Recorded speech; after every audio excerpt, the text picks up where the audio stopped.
Welcome back. You're watching the Property Guide on ET Now. Thank you for staying with us. As you can see, Jayashree is still with us and we have a brand new guest in this segment. A very special guest, Dr. Venkatesh Panchpageshan. He's the Chief Faculty Coordinator at IIM Bangalore. He's flown in all the way to Mumbai to be with us. He also heads IIM Bangalore and CREDAI's research group on campus. And there's some very interesting findings that they're going to share with us today. A recent housing sentiment index that Magic Bricks and IIM Bangalore have worked on together, it shows that home buyers across the nation, except for Bangalore, believe real estate prices will fall over the next 6 months. Now, the analysis is based on a survey conducted across 8 Indian cities. Thank you, both of you, for coming in and sharing with us what seems to be very interesting. And this is something we've been talking about on the show for a while. Venki, if I may call you that, sure. I want to start with you. Tell us how this sentiment index, and this is new for India, we don't have a sentiment index for the realty market as of now. How is it different and how is it useful for those of us who are studying this market?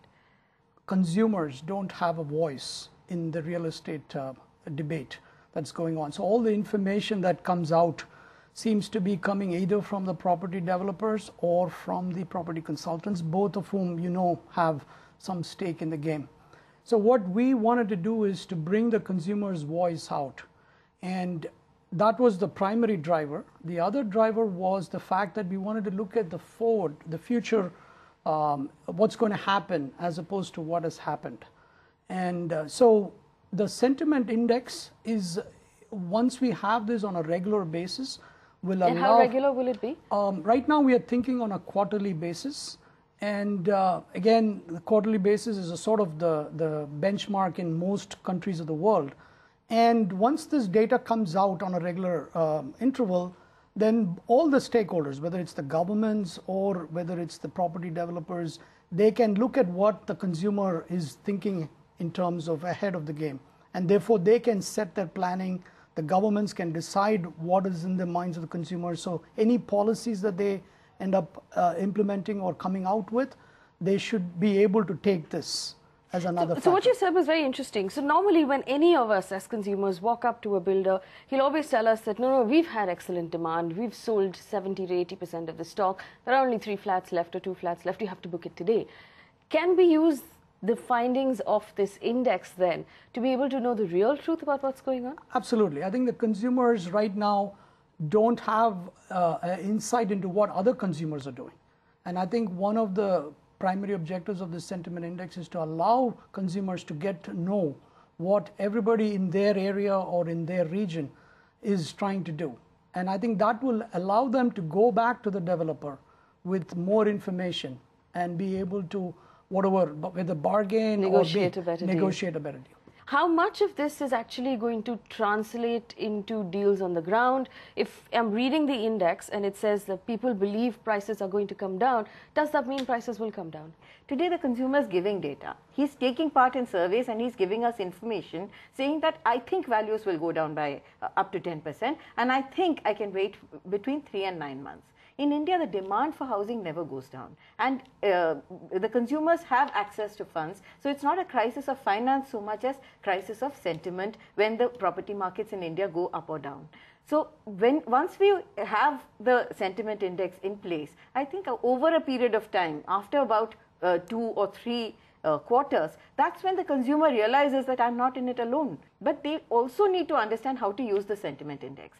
If the values are, if everyone is waiting for the next 3 to 6 months, isn't it a good idea to sort of explore the market and see whether I can get good deals now? Because the consumer, the number of transactions is low, therefore I can negotiate better. And this is how the consumer needs to understand. It's early days yet, but we think it's a huge step and a very positive step. You know, we've been talking about this for a while, but you keep saying that the rack rates, as we call it, which is that piece of paper that the developer gives you when you walk up to him, those have not come down.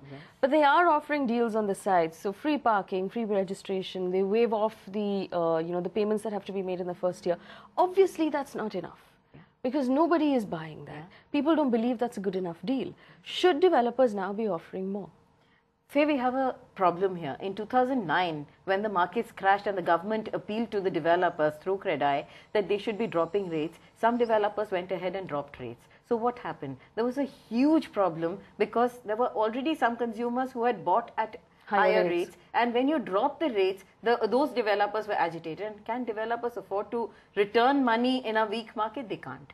Right, which is probably why developers are holding on to values, but they're quite willing to negotiate lower rates. And this is the reality in the market. I think that's how it's playing out right now. All right, now I want to come to what I think is the most useful part of this conversation. I want both of you to give advice right now, given your findings on the index, to customers who are watching, who are looking to buy homes over the next 1 year. And obviously they're waiting. How long should that wait be? Do you believe they should wait another 3 to 6 months, or do you believe the wait should be cut short? I think they should be definitely taking the coming elections into account. So this is going to be a period where the developers are not going to, they're going to face a demand constraint, and also post-elections, things can change dramatically. So as Jayashree mentioned, a customer who's watching the index, who is understanding what they need, can actually go to the developer and ask exactly what sort of discounts or what sort of freebies they want. So the negotiation power is in the hands of the consumer, and the developers have no other choice other than to yield to that at this stage. Post-elections, I don't know. It'll be a completely different story. Jayashree? Today it's a buyer's market. Tomorrow is going to be a seller's market. It's always better you get good deals in a buyer's market, where the buyer's in the driving seat and saying that I want the house, but it's on my terms. Tomorrow when the seller says that it's on my terms, it'll again be a rising market, and you don't get the best deals. All right, so what you're saying is, if you believe it's not a good deal, push for a better deal, but don't wait right now. Yes. All right, so don't wait right now. And if you're curious to find out more about the Housing Sentiment Index, it's available on both the websites of Magic Bricks and IIM Bangalore. You can run a quick search and you'll be able to find it. If you have any questions about the index, write to us. Our email ID is at the bottom of your screen. Venki and Jayashree, thank you so much for spending time with us this week. It was a pleasure to chat with you. And of course, you can find a copy of the show on our Facebook page, and you can reach me personally on Twitter. Thanks for watching.